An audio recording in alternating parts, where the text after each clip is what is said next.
التوفيق. Alhamdulillah, bersyukur kita kepada Allah Azza wa Jalla atas limpah dan rahmat kasih sayang Allah. Itu semua pada malam ini diizinkan oleh Allah untuk meneruskan lagi kuliah maghrib kita, pengajian hadis menggunakan kitab Umdatul Ahkam karangan Al-Imam Abdul Ghani bin Abdul Wahid Al-Maqdisi, imam yang tidak asing lagi bagi kita semua, terutamanya dalam bidang hadis. Baik tuan-tuan dan puan-puan yang dirahmati Allah sekalian, alhamdulillah kita sangat bersyukur pada Allah kerana kita telah menyambut sambutan Isra' dan Mi'raj pada hari ini, yang mana ia adalah petanda kita berada pada hari-hari terakhir daripada bulan Rajab. Tinggal sebulan sahaja lagi lebih kurang kita akan masuk dalam bulan Ramadan. Maka sambutan Isra' dan Mi'raj ini, selain daripada berkait rapat dengan pensyariatan salat, bahkan khutbah Jumaat yang lalu pun berkaitan dengan pensyariatan salat dalam peristiwa Isra' Mi'raj. Namun kita juga melihat peristiwa ini dari pelbagai sudut yang lain, selain pada sudut salat, seperti mana sudut tauhid, yang mana ia peristiwa yang mendidik kita mentauhidkan Allah dengan sebenar-benarnya. Sebab itu ayat yang pertama sekali dalam surah Al-Isra', Allah Azza wa Jalla memulakan dengan Subhanalladzi asra, Maha suci Allah yang telah isra'kan. Kenapa digunakan Maha suci Allah? Kerana menjawab tuhmahan orang kafir Quraisy ketika itu yang menganggap bahawa peristiwa ini mustahil, tidak masuk akal. Jadi Allah menafikan Maha suci Allah daripada sebarang yang mustahil, sebarang ketidakmampuan untuk melakukan sesuatu yang lebih dahsyat daripada peristiwa Isra' Mi'raj ini pun. Sebab itu ketika mana Nabi sallallahu alaihi wasallam dituduh oleh orang kafir Quraisy sebagai seorang yang gila, kerana bagi mereka ia dakwaan yang gila. Mustahil seorang manusia boleh travel daripada Masjidil Haram ke Masjidil Aqsa, kemudian naik pula ke langit bertemu dengan Allah Azza wa Jalla di langit, balik semula pada malam yang sama. Ini mustahil. Jadi Allah menafikan sebarang kemustahilan di sebalik kekayaan Allah Azza wa Jalla. Jadi tidak ada yang mustahil dengan kekayaan Allah Azza wa Jalla. Dan pada masa yang sama pula Abu Bakar radhiyallahu anhu ketika itu digelar sebagai As-Siddiq. Bismillah. As-Siddiq maksudnya yang membenarkan. Kerana Abu Bakar radhiyallahu anhu bukan saja membenarkan peristiwa Isra' Mi'raj, bahkan mencabar lagi kafir Quraisy, kalau Nabi sallallahu alaihi wasallam dakwa yang lebih dahsyat daripada itu, aku tetap akan percaya. Cabar lagi. Maka dia digelar As-Siddiq. Namun selepas kewafatan Nabi sallallahu alaihi wasallam seawal kurun 300 Hijrah, telah pun muncul golongan yang dikenali sebagai Mu'tazilah. Mereka ini mengagungkan akal melebihi daripada nas Al-Quran dan hadis. Mereka mendakwa bahawa peristiwa Isra' Mi'raj hanyalah berlaku pada ruh Nabi sallallahu alaihi wasallam, tidak pada jasadnya. Maknanya berlaku dalam mimpi. Jasadnya tidur di bumi, ruhnya naik ke langit, bertemu dengan Allah Azza wa Jalla di langit. Jadi ini dakwaan Mu'tazilah. Mereka tak kurang dahsyat juga dengan kafir Quraisy. Cumanya dia mengakui peristiwa itu secara ruh berlaku, secara jasad tidak berlaku.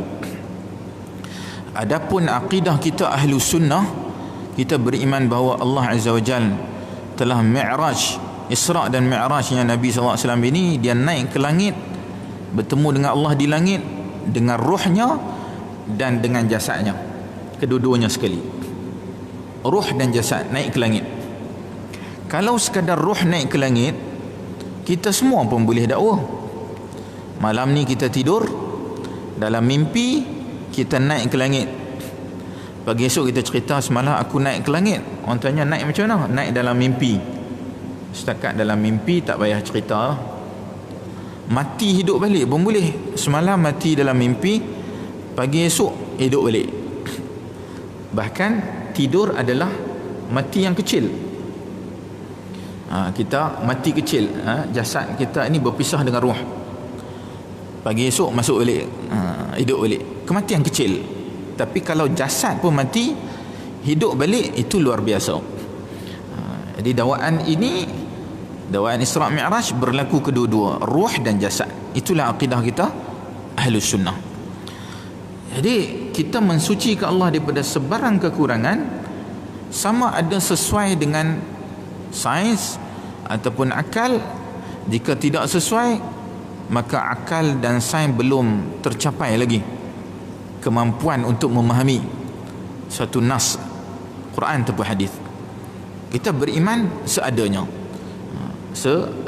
Kalau terbukti, alhamdulillah. Tak terbukti, maka itu tidak Al-Quran dan hadis tidak memerlukan mana-mana pembuktian sains ataupun akal. Ia berdiri dengan sendirinya. Kalau terbukti, alhamdulillah. Kalau tak. Satu ketika dahulu Nabi SAW digelar seorang yang gila, tetapi pada zaman moden ini tidak lagi mustahil. Walaupun tidaklah terbukti kan, tapi tidak mustahil. Isra' contohnya daripada Masjidil Haram ke Masjidil Aqsa, hari ini manusia biasa boleh naik jet supersonik, patah balik malam yang sama, boleh. Tidak gila. Mi'raj susah sikit, naik ke langit. Hari ini manusia biasa pun boleh naik ke langit, walaupun langit dunia. Manusia naik ke bulan. Manusia walaupun tak sampai ke Marikh, tapi ekspedisi robot dah sampai. Tidak mustahil dengan pelbagai teori seperti lohong hitam, black hole, wormhole. Manusia boleh travel dengan sangat jauh, dengan sangat laju.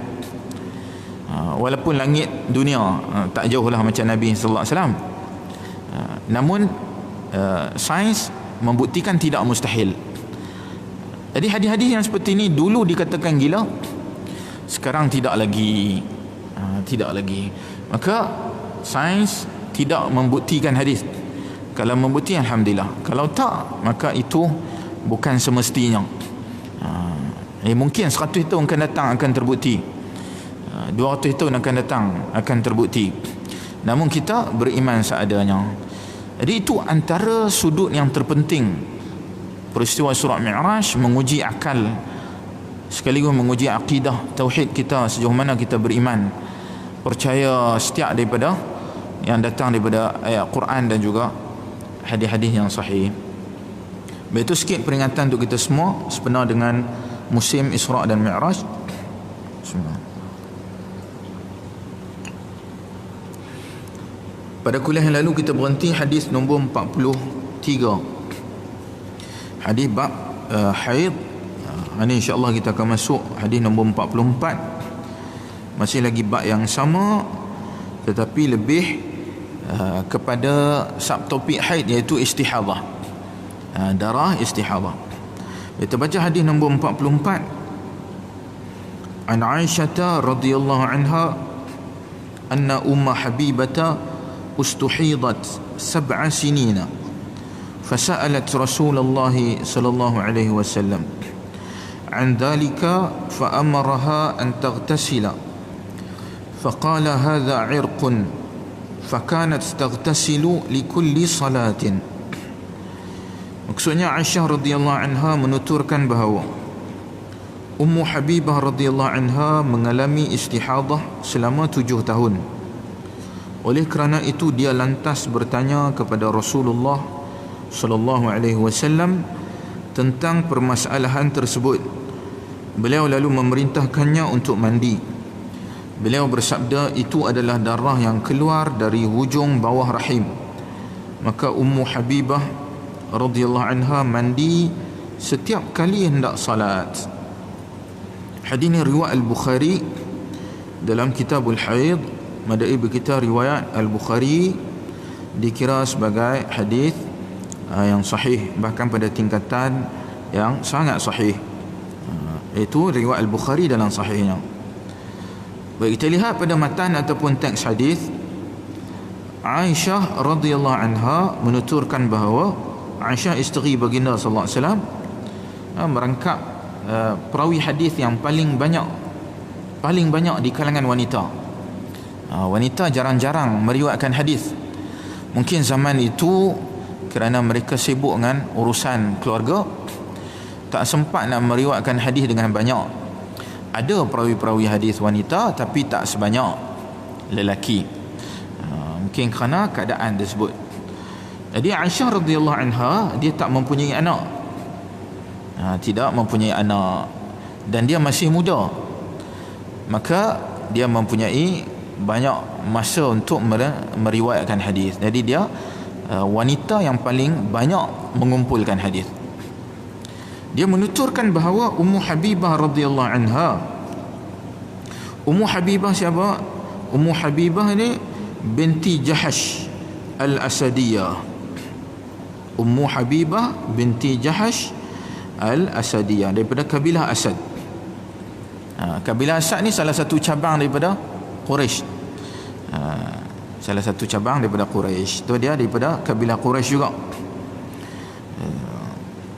Baik, dia adalah kakak kepada Zainab binti Jahash. Zainab binti Jahash isteri Nabi sallallahu alaihi wasallam. Maka dia ni merangkap ipar. Sebab itu dia bertanya soalan tersebut agak mudah. Kerana soalan ini melibatkan istihadhah, perkara-perkara aib, perkara yang agak memalukan bagi wanita terutamanya. Jadi nak tanya tu bukan mudah. Namun Ummu Habibah ni dia dah biasa dengan Nabi sallallahu alaihi wasallam. Kerana dia merangkap kakak ipar. Jadi dia memang dah biasa. Dengan adiknya pula adalah isteri Nabi sallallahu alaihi wasallam, iaitu Zainab binti Jahash. Adik dia Zainab binti Jahash radhiyallahu anha ini, dia walaupun janda tapi janda yang muda, usianya 35 tahun kahwin dengan Nabi sallallahu alaihi wasallam. 35 tahun kahwin dengan Nabi sallallahu alaihi wasallam. Dan dia masyhur dengan kuatnya sedekah dan kuatnya ibadah. Kuatnya sedekah dan ibadah. So isteri Nabi ni walaupun dia tak riwayat hadis banyak, tapi mereka kuat beribadat dan kuat bersedekah. Dikenali sebagai Ummul Masakin, ibu orang miskin, sebab dia suka sedekah pada orang miskin. Jadi orang miskin seolah macam anak kepada dia. Dia digelar Ummul Masakin. Baik. Dan dalam riwayat ini para ahli hadis khilaf, berbeza pandangan. Siapakah sebenarnya yang bertanya soalan tersebut? Adakah Ummu Habibah ataupun Hannah binti Jahash Al-Asadiyah? Yang ni mana adik-beradik mereka juga. So Ummu Habibah ataupun Hannah ni adik-beradik dia juga. Yang mana satu sebenarnya yang sakit? Namun antara pandangan para ulama yang masyhur, dua-dua adik-beradik ni sakit istihadhah ni. Mana mereka daripada keluarga yang sama, adik-beradik, kakak dengan adik. Dua-dua Ummu Habibah dan Hannah dua-dua sekali sakit istihadhah. Kita tak perlu pilih salah seorang, kerana yang penting adalah apakah poin yang kita dapat daripada soalan tersebut. Adapun siapa yang bertanya soalan tak begitu penting. Siapa tanya pun tak apa, yang penting jawapan. Soalan dan jawapan. Siapa yang bertanya, yang tu nombor dua. Jadi kalau dua-dua ini sakit, salah seorang sakit, itu tidak menjejaskan poin yang kita nak. Jadi para ahli hadis mereka memilih pandangan dua-dua sekali lah sakit. Tak perlu kita pilih salah seorang, siapa yang sakit sebenarnya. Baik, dia mengalami istihadhah selama 7 tahun. 7 tahun tempoh yang sangat lama. 7 tahun adalah tempoh yang sangat lama, sakit berturut-turut. Sebab itu hukum hakam istihadhah menjadi khilaf di kalangan para ulama sejauh mana nak diringankan hukum tersebut. Kerana ada orang yang sakit mungkin setahun, ada orang sakit sampai 7 tahun seperti mana kes ni. Ada yang sakit sepanjang hayat tidak pernah suci, seperti kes Fatimah binti Abi Hubaish Al-Asadiyah kabilah Asad juga radhiyallahu anha. Dia sebut dia sakit dan tidak pernah suci, mana berturut-turut dia sambung, lepas istihadah sambung haid, lepas haid sambung istihadah. Jadi Ummu Habibah ni 7 tahun sakit yang lama, pada tempoh yang sangat lama. Jadi orang yang sakit tempoh yang lama, maka keringanan itu lebih berbanding dengan orang yang sakit mungkin sekejap-sekejap. Dia datang seminggu habis, kemudian bulan depan pula baru datang. Berbeza melihat pada setiap kes. Sebab itu pentingnya hukum itu berdasarkan kepada fatwa yang khusus. Fatwa pada fulan belum tentu sesuai dengan fulan yang lain. Seperti mana ubat, doktor bagi ubat kepada fulan belum tentu ubat yang sama sesuai pada fulan yang lain walaupun sakit yang sama. Kerana kadar, mungkin dos yang berbeza, mungkin alergik yang berbeza. Begitulah hukum dalam masalah istihadah ni. Oleh kerana itu dia lantas bertanya pada Rasulullah sallallahu alaihi wasallam tentang permasalahan tersebut. Beliau lalu memerintahkannya untuk mandi. Nabi SAW perintah dia untuk mandi. Apa makna perintah untuk mandi? Mandi itu kerana haid. Kerana haid. Jadi Ummu Habibah dia sangka darah itu berturut-turut. Jadi bila berterusan dia pun tak mandi ya. Sebab dia sangka darah haid itu tak habis lagi. Maka Nabi SAW perintah dia mandi segera. Kerana haid tu mungkin dah selesai seminggu lalu, dah 10 hari yang lalu dah habis. Tu Nabi suruh dia mandi segera. Maka kita faham bahawa seseorang jika dia tersilap, jika dia terlupa, maka dia kena segera untuk beramal. Seperti salat, kita teringat salat pagi tadi punya subuh, sekarang baru teringat, sekarang juga kita qada. Bukan kita tunggu nanti subuh esok lah, subuh sama subuh, tak, teringat saja segera untuk selesaikan. Ataupun salah faham, terlupa, kita faham macam tu, sekarang baru kita faham, maka kita segera beramal sekarang, selesaikan. Lepas tu Nabi SAW perintah segera mandi. Walaupun mandi itu sebenarnya 20 hari yang lalu punya mandi, mandi sekarang, ia tetap mengangkat juga. Jadi dimasukkan mandi adalah mandi wajib untuk darah haid, bukannya yang dimasukkan mandi untuk darah istihadah itu. Darah istihadah tidak perlu mandi. Tak perlu mandi ni maksudnya tidak wajib mandi. Jadi para ulama berpandangan, adakah wajib untuk mandi darah istihadah? Tidak wajib. Pada pandangan jumhur, termasuk mazhab kita Syafi'i, semua mazhab, keempat-empat mazhab sepakat darah istihadah tidak wajib mandi. Walaupun darah tu duk keluar, sentiasa keluar. Adakah wajib mandi? Tidak wajib mandi. Mana mandi itu bukan mandi junub, bukan mandi wajib. Kalau mandi macam nak pergi sekolah, mandi pagi, mandi nak pergi kerja, itu mandi lain. Ia bukan mandi wajib.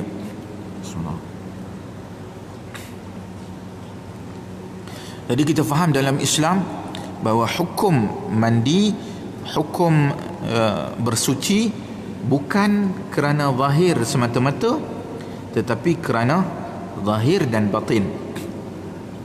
Zahir dan juga batin.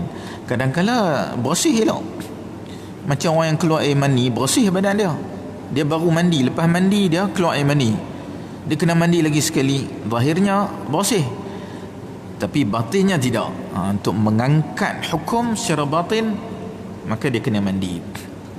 Dalam kes ini pula terbalik, dia zahirnya najis sebab darah duk keluar, najis zahir, batinnya suci. Mana dia ni tak ada hukum yang kena angkat hadas, dia tidak berhadas besar, maka dia tidak wajib mandi. Ini pandangan jumhur, tidak wajib mandi. Baik, bagaimana pula wuduk? Adakah wuduk wajib? Kita dah sepakat bahawa mandi tidak wajib. Baik, bagaimana wuduk? Adakah wuduk wajib? Pada pandangan jumhur, termasuk mazhab kita Syafi'i, wajib berwuduk bagi setiap daripada salat. Setiap salat wajib untuk berwuduk. Mandi tak wajib, wuduk wajib untuk salat. Dia kata wanita tu istihadah, dia keluar darah tak berhenti, dia tak payah mandi. Tapi bila maghrib dia kena ambil wuduk, maka solat maghrib. Datang pula waktu isyak nanti, dia dah habis dengar kuliah, dia kena pergi ambil wuduk, kemudian baru solat isyak pula. Jadi wuduk hanya satu untuk setiap solat. Seperti mana tayamum. Tayamum satu sekali untuk setiap solat. Solat yang akan datang, maka dia kena tayamum lagi sekali, barulah dia solat. Wuduk hanya satu wuduk untuk setiap solat. Berbeza dengan mandi, tidak wajib. Wuduk wajib. Itu pandangan jumhur, masuk mazhab kita Syafi'i. Kecuali mazhab Hanbali. Mazhab Hanbali dia ringan sikit. Sebab tu kita kata hukum istihadah ini mengikut fatwa. Fatwa setiap individu. Ada individu yang dia ni sikit-sikit saja, maka kita kata kat dia ambil wuduk setiap daripada solat, dan solat di dalam waktunya. Kalau dia ni yang jenis teruk macam ni, 7 tahun kena istihadah, bukan mudah, 7 tahun tak berhenti darah, dan bila darah tu sentiasa keluar, maka dia akan menjadi lemah, dia kurang cecair dalam badan. Berbeza dengan sakit-sakit yang lain, macam orang yang muntah, orang yang cirit-birit, dia akan menjadi lemah berbanding dengan sakit yang lain. Jadi istihadah di antara sakit yang melemahkan tubuh badan. Maka untuk kes yang seperti ini, dia boleh mengambil pandangan mazhab Hanbali sekadar untuk dirinya sahaja. Kalau dia perlu, dia rasa tak larat sangat, dia ambil wuduk satu saja, dia boleh solat 2. Dia kata tak larat nak bangun, dia ni jenis duduk atas kursi malas saja, solat atas kursi malas, dia nak bangun pergi tandas tak larat, satu wuduk boleh cover berapa pun solat, silakan. Tidak ada masalah. Dan jika dia rasa perlu lagi, maka dia boleh jamak, himpunkan di antara 2 solat atas dasar dia sakit. Atas dasar sakit. Ini contohnya orang yang memang dah terlentang, terbaring saja dia ni, nak bangun tak boleh bangun. Dia solat fardu maghrib, lepas maghrib dia sambung fardu isyak 3 rakaat dan juga 4 rakaat. Maghrib 3, 4, isyak 4 rakaat. Dia panggil jamak tamam. Adapun jamak qasar itu hanya untuk orang musafir. Orang yang musafir melebihi 2 marhalah atau 90 km ke atas, baru dia boleh buat 2 rakaat. Tapi dia ni tak musafir, dia duduk kat rumah je, cuma dia ni sakit tak larat nak bangun, dia boleh terus sambung solat isyak 4 rakaat, lepas tu dia boleh rehat. Jadi dia hanya pergi tandas, cuci sekali, ambil wuduk sekali, solat pun pada waktu yang sekaligus dia boleh selesai. Ringan sikit lah bagi dia, tidaklah terlalu berat. Terutamanya wanita-wanita yang mungkin bekerja, seperti waktu zuhur asar dia kerja, dia duduk kat pejabat, dia susah nak ulang alik, maka dia salat sekaligus selesai. Tapi jangan terlalu bermudah-mudahan. Kena ingat kaedah Islam itu mudah, tetapi bukan bermudah-mudahan. Bermudah-mudahan makna kita sendiri otor bagi jadi mudah. Kita pilih-pilih, ni fatwa ni mudah, fatwa ni susah, buang. Mencari-cari rukhsah yang mana dia tak perlu pun, maka itu bermudah-mudahan dalam agama. Itu dilarang bagi kita. Baik, beliau bersabda lagi, iaitu Nabi SAW bersabda, itu adalah darah yang keluar dari hujung bawah rahim. Bi'irqun. Irqun maknanya urat.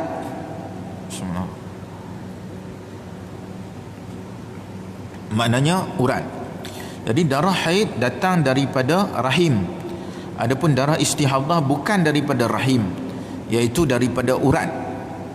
Yang mana dalam tubuh badan kita ni ada urat-urat. Sebab itu apabila doktor nak ambil darah, sampel darah, bawa pergi lab nak cek, dia akan cari urat yang sesuai baru dia tarik. Kadang dia tarik tak keluar, cari lagi urat yang baru, tarik baru keluar. Jadi ia bersumber daripada sumber yang berbeza. Disebabkan sumber yang berbeza, maka hukumnya pun berbeza. Hukum berbeza. Lepas itu darah haid di antara salah satu ciri adalah ia berwarna kehitaman. Salah satu ciri. Adapun darah istihadah berwarna kemerah-merahan. Dia mungkin ada juga hitam-hitam, tapi dia lebih pada merah.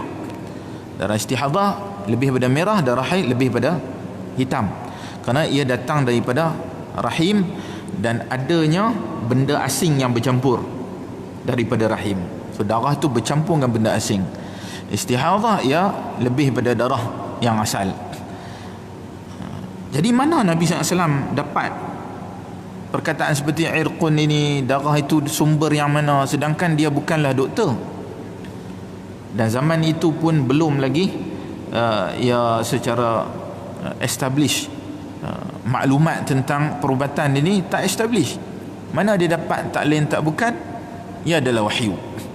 Jadi kita beriman inilah wahyu yang Allah bagi pada dia.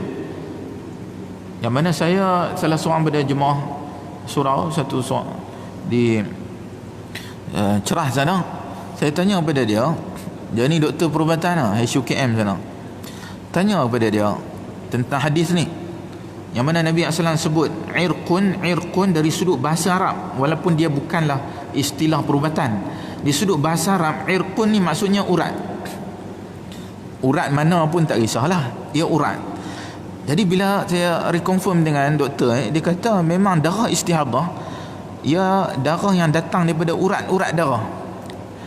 Jadi macam mana Nabi SAW boleh tahu benda tu? Satu antara mukjizat dia yang Allah bagi pada dia. Bukan saja hadis ni, seperti mana hadis-hadis yang lain, penciptaan manusia diciptakan dalam masa 40 hari dalam rahim ibunya.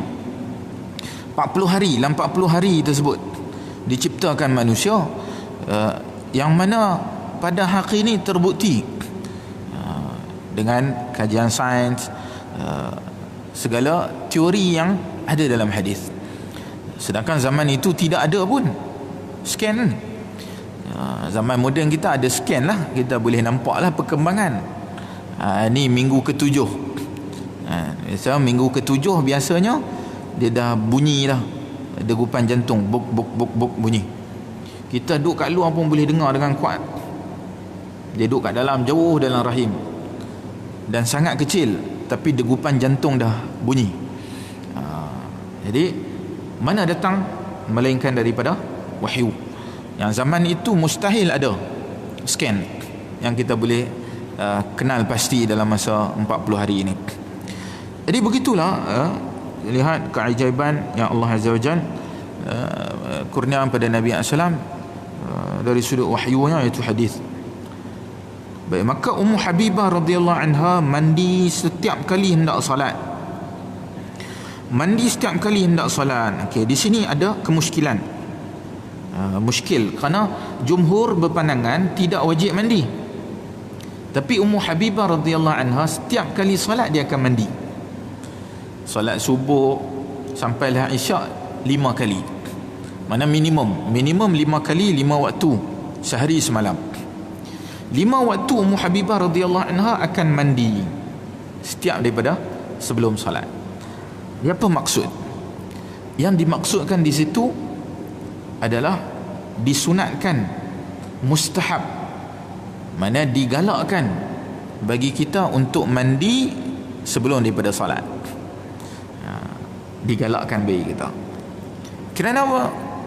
Nabi SAW sendiri tidak perintah hendaklah dia mandi.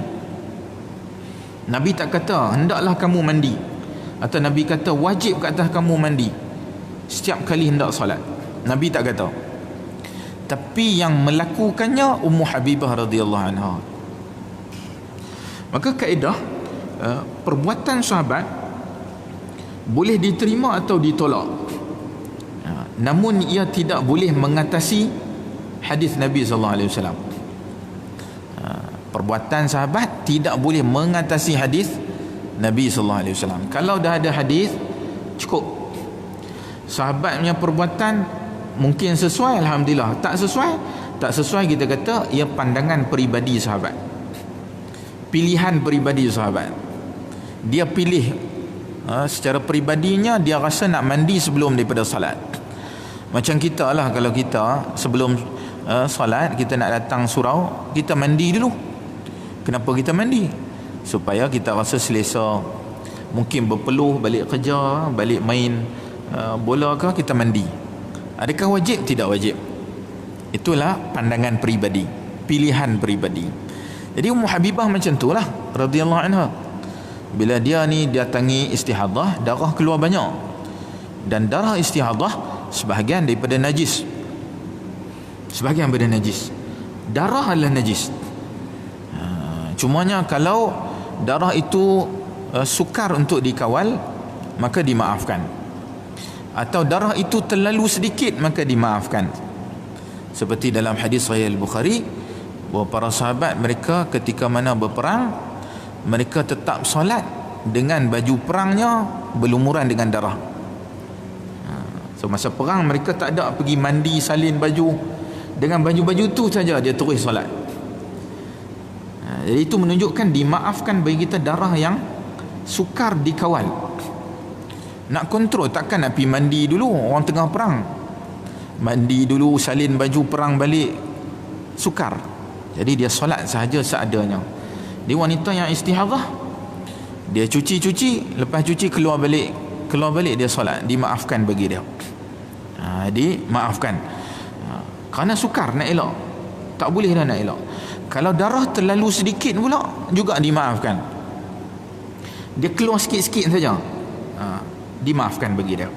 Sikit sangat. Darah nyamuk, kita tengah solat, nyamuk ketik kita pun tanpa darah kita juga, atau mungkin darah orang lain yang nyamuk tu ketik, adalah tumpuk kecil, dimaafkan bagi kita. Sikit sangat. Dan keadaan tu pun sukar, kita takkan nak pergi berhenti basuh, masuk balik, mula balik, dimaafkan bagi kita.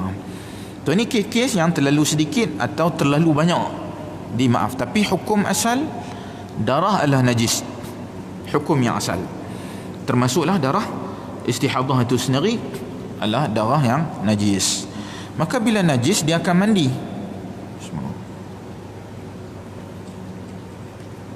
Itulah relevannya kenapa Ummu Habibah radhiyallahu anha dia mandi setiap kali waktu solat. Relevannya kerana darah itu najis, maka dia pun mandi. Jadi para ulama faham hukum mandi bagi wanita istihadah setiap kali waktu solat, hukumnya mustahab, disukai, digalakkan. Kalau boleh mandi, kalau rajin mandi. Kerana bila kita mandi, badan kita lebih segar, lebih bersih, lebih wangi, maka lebih afdal, lebih baik untuk berhadapan dengan Allah. Nak menghadap Allah mesti dalam keadaan terbaik lah. Jadi mandilah, itulah yang terbaik kalau boleh mandi. Tapi bukan semua orang boleh mandi. Ada orang duduk kat rumah, ada wanita berkerjaya, dia tengah travel, ada wanita dia di pejabat, ada dia di lapangan, ada yang berniaga. Takkan kita nak kata kat dia mandi. Jadi bila dia berniaga, siapa nak jaga perniagaan dia pula? Dia tengah memandu. So kita kata tak wajib mandi. Kalau mandi alangkah baik, ia lebih afdal, ia lebih disukai, seperti mana amalan sahabat Ummu Habibah radhiyallahu anha. Jadi ia dianjurkan saja, digalakkan saja bagi kita. Itulah pandangan para ulama dalam masalah mandi ini. Cukuplah sekadar itu kuliah kita pada malam ini. Kita berhenti dahulu hadis nombor 44. Kada izin ke Allah kita masuk hadis 45 kaitan dengan mandi wajib Nabi sallallahu alaihi wasallam dengan Aisyah radhiyallahu anha. Tertangguh dahulu dengan tasbih kafarah. Subhanakallahumma bihamdik, asyhadu an la ilaha illa anta, astaghfiruka wa atubu ilaik. Wa sallallahu ala nabiyyina Muhammad walhamdulillahi rabbil alamin. Assalamualaikum warahmatullahi wabarakatuh.